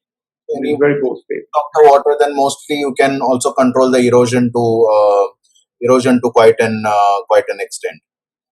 So just then a few questions, if I just see from my this thing. Just Sunny, one more information I want that it should be highlighted. You have taken some of this example of the mines also, but you know the India having this very large scale open cast mining, and where the dump height is ranging about the 60 to 90 meter. And sometimes we face the problem while stabilization. If I can go for the chemical injection or stabilization of such kind of the soil, then this is a huge mass. And if I can get a few meter even, then only the top portion will be the monolithic and rest will be just like a loose material. And then there is a possibility due to the rain or the seepage that also act as a plane of failure, because there is a transition zone. We have a difference in strength and the frictional properties of the material. One will be the injected soil by the monolithic, another is a friable soil. So in such a scenario, what should be the optimum length which one can penetrate to stabilize so that one can avoid the failure? If you have any comment on this, please. Paulo? Big question. But usually we have to think, we are talking about slope stabilization, right? So the water is penetrating. So there is this thing called the Swedish circle. So you have to go beyond that circle. Now it depends on the case. It can be 5 meters deep. It can be 10 meters deep. So you have to go intercept that, let's say, failure phase, and then anchor yourself behind. So it's a combination between using anchors and the anchoring materials. But you have to go beyond that sliding circle, the so-called Swedish circle. I think that is kind of the example that we covered was also the one in the dikes. So you're pretty much going across the slope area and across the periphery of the dike, and you're injecting or stabilizing that one strip kind of along the slope, so that the rest of it stays in place. Does that answer it, sir? Or means of course we'll have to. Yeah, it is good, but only one my request, because if you can see the question, one of the faculty member from the NIT Raulkela, Professor Tushar Gupta, has asked, and I am also associated with him from the longer period of time during his research period at IIT Bombay. Can some material will be provided for the researchers to come out as some kind of solution for the specific type of the soil material or dump material. Of course, that is, I think, And mostly another thing he wanted to emphasize is using the fly ash as a mixing material with this dump and then the stabilization process, because one of the challenging problem we have, particularly in the region where the large scale open cast mine and huge thermal power plants. So this kind of problem we are facing, one way the dump stability, another will the fly ash stability. So can we blending both it together and make it stabilized in one place? For that, he has done some work, and I think he is in need of some kind of the help, the industry like you, which can provide a certain chemical so that he can do some experimentation and then come out with this adequate and appropriate solution for the site-specific conditions. Yeah. Oh, of course. See, like I said, so okay, from my side, I am very happy, if I can say, this is a happy note that you have taken a large extent in the horizontal and vertical, both the direction about the stabilization and use an application of chemical injection in the greater detail with so many examples and so many, you can see this working place photographs. I think it is a very beneficial, and it will open a new dimension for the researchers to think about it, applicator to adopt it like that, and then we can go for a sustainable mining, sustainable excavation, and environmental friendly or eco-friendly or rock friendly, you can say, excavation and stabilization process, which can not hamper the ecosystem. By the same way, we cannot stop our progress. So I'm extremely thankful to you and your team, and I have been educated after a long time by you. So that's not. Thank you very much. But sir, I would say, I think this thing that you said is very much important, that we need to kind of work together to come up with these solutions. It's like it's us alone cannot design it, you alone cannot design it, but then both of us working together can, I think it opens up a lot of doors. For example, that you talked about the fly ash, stabilizing it with fly ash, like Dr. Tushar Gupta. Yeah. So I think, Paulo, I think we have also done something like this, whereby we have tried, like the resin and cement blends. Or yes. There are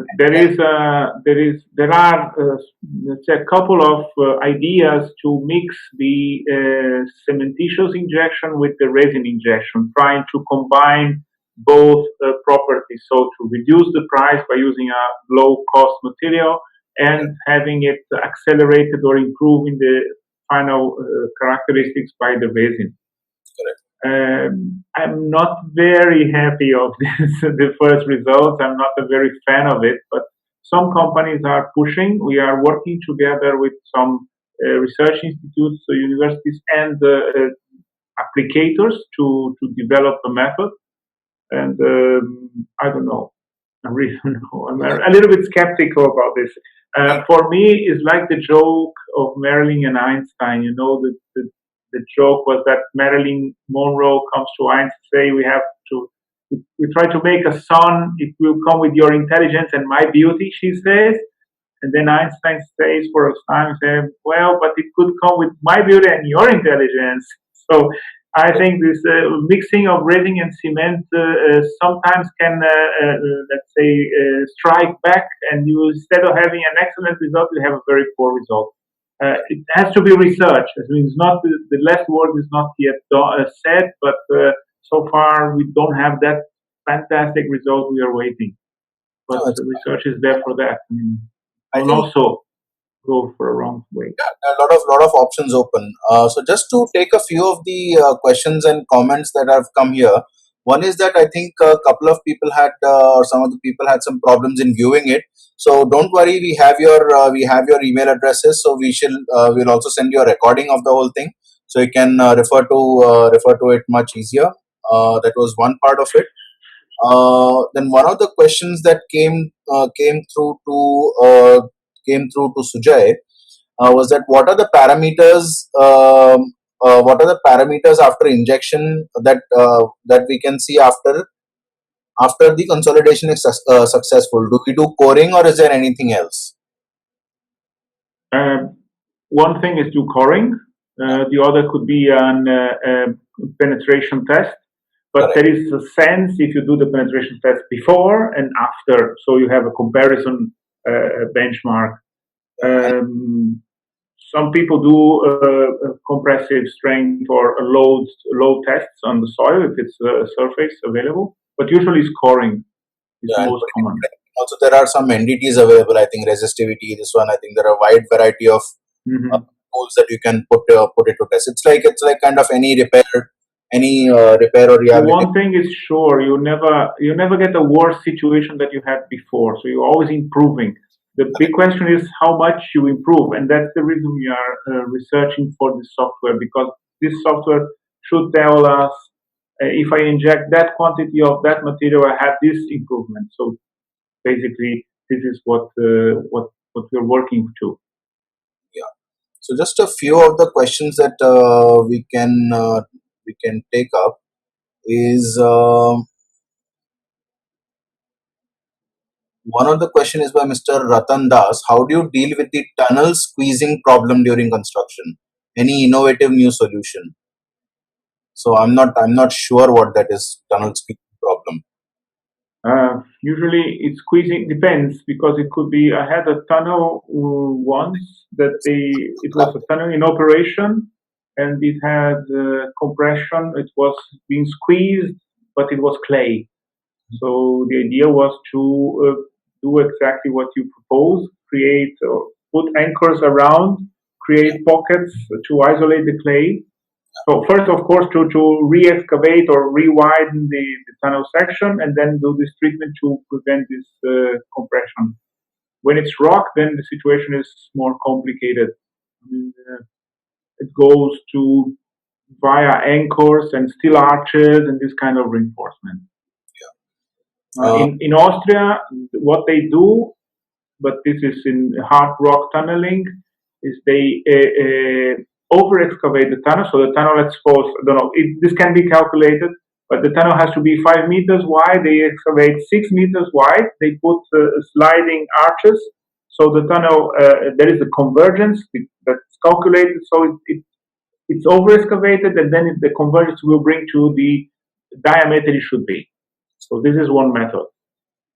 Okay, so there are open options. Another one is that if the soil has a high cohesion along a highway, what kind of stability options are suitable for it? Although having higher cohesion, slope failure is also prominent. By Mr. Anurag Niyogi.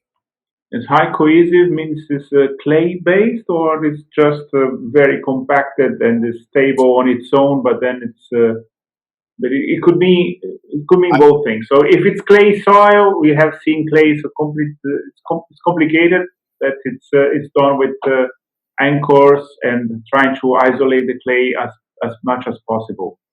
If it's just very compacted soil, which has cohesion but is lost when it comes to with the rainy season or with heavy rains, then you can treat it or pre-treat it with acrylics to transform, because this is what we do actually, transform this soil or sand or fine sand into a sandstone. This is what acrylics do basically.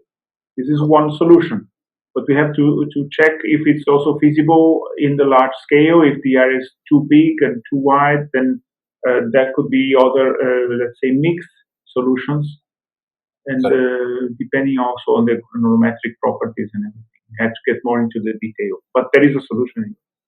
Correct. Just one more thing. I think there was some questions about the strength gain and talk about strength gain in terms of medium to high confining stress. I think that is to be evaluated on a case to case basis. Like basically the injection and the soil geology, how it comes together is something we need to evaluate it from site to site. Like there's no, because it changes also from the type of sand you have. Talk about fine sands. We have the solid krill, which is a hard gel for injection. It's an acrylic, very low viscosity, high penetration, etc. And in the data sheet, there are some mechanical strength values achieved with a particular type of sand. So for that sand with that granulometric curve, we achieve that amount of resistance. So it will change depending on the composition of the soil. Very rarely, if maybe never, the soil is so homogeneous as we think in the laboratory. So we see fine sand is a very homogeneous. No, the soil is always a mix. So this last example of the spiles of the tunnel in Germany, it was a mix of clay and silt and fine sands and conglomerate. It was a little bit of everything all mixed together, and you have to cope with that. Correct. So that is one option. I think that is almost it comes every particular time. Then there was one about things like the volume changes with the expansive materials. I think that is also something that's very common. I think it's always good to have a good idea, like based on the previous testing or something, like what kind of cavity volumes that you're looking for, and then accordingly decide your foaming material or your injection material. I mean, it's like for example doing an anchor grout. So you know roughly the volume, and then that's the amount of cement slurry or grout that you're actually filling. So based on that, you will have the best fit, and you'll have the best I would say best possible result from the same thing. So it is just having an idea of how to do something like that. I have a few questions here too. It was sent to me. I don't know if you can read them. No, you'll have to take it from that end. Okay, I have the first question was from Mr. Prakash Singh. Yeah. What failure criterion can be better used to study the injected rock behavior? Please explain the change in porosity and permeability of injected material with depth. Does the cracking failure pattern change in an injected material when it's uniaxially or triaxially loaded? Generally, a rock shows vertical splitting when loaded uniaxially. Yeah. So actually, we have to deal with what we find. So we have the material that it goes everywhere it can go. So if the rock is fractured in one direction or in the other direction, for us or for the material, really doesn't matter. What is the truth is that unlike, let's say, the cementitious solutions, these materials, they have a more isotropic behavior. So cement works very well in compressive strength. And the adhesion is not that good, and the traction is basically zero. In the case of resins, we have a very high adhesion, extremely high compressive strength, a very high adhesion, and a very, very high tensile strength and bending strength. So the material is very tough. So usually we say what we achieve afterwards is way better than the original ground. If it's talking about cracked rocks, etc., you basically swell them together in such a way that there is no preferential direction for the tensions anymore, because the material is good in all three axes. So I think one more last question from your end, and then maybe we can. Okay, because I have another person that asked several questions. Because Mr. Prakash said 3 or 4 questions, and Mr. Gupta, Tushar Gupta, he said, on screen out here. Yeah, he was on the screen here. Now it's there he is. It's behind the questions. Hello. And so, how do you test the dynamic viscosity of resins, especially considering they expand and harden with time? So the dynamic viscosity is during the liquid phase. So after the liquid phase is gone, then we don't measure anything. Yeah. And in fact, our laboratory has a very hard time measuring the viscosity because sometimes they have like 15 seconds to do that. After 15 seconds, the resin starts. So sometimes it's tricky. Okay. Maybe I'll just ask Mr. Kunjan is here. He is also one who has worked with quite this, and he's also worked to put this entire event together. So I'll just unmute him. Kunjan, maybe I think you have to unmute it at your end, please. Yep. So few words, and then we can close the session. Sunny, thank you for making such a beautiful presentation, and I would really like to thank Professor T.N. Singh, with whom I have been working since last more than 15 years. and he has always been cooperative in research work and helping me in finding solutions. And I have also helped him out in some difficult. We have Kunjan, I testing think and post testing. your voice is breaking up a bit. How? Yes, Sunny, can you hear me? Yeah, now it's there. Yeah. See, we have done many times pre-testing of the projects, and we have done the post testing also. And most of the times we have found that grouting and stabilization has really done a good stabilized work. And with his help, we have done a lot of research, and a lot of stabilization work has been done through him. So I really feel thankful for him to help us organize this small seminar where people of geologists, different kind of geologists are there who are going to help with us, and we'll be helping them coordinating and doing better sustainable work. Thank you, Professor Singh. Thank you very much, Kunjan. I would Then say you can go. yeah, thank you very much, Paulo, as well. I think that way made for a bit like a good team trying to get through, get around some of these issues. I can see that we had actually quite a few more questions, but sadly, it's like we're already now about 2 hours into the session, so I think we'll kind of end it for today. So I would request you all please write to us at our email address in case we could not take up your questions today. Please write to us at info@ssbuildchem.com so that we can get you with more answers. We can have focused sessions, and then of course we can stay in touch through the phone and other media. So once again, thank you everyone. Thank you, Paulo. Thank you, Kunjan. Thank you, Dr. Singh.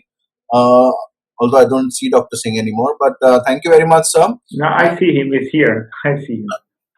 So hopefully, everyone, we could add a lot of ideas to a thought process. Of course, we need to work together, work in synergy for much more effective solutions. So thank you. Have a good evening, and see you all soon. We shall be trying to get you the this video on YouTube pretty soon. So thank you very much, and stay tuned.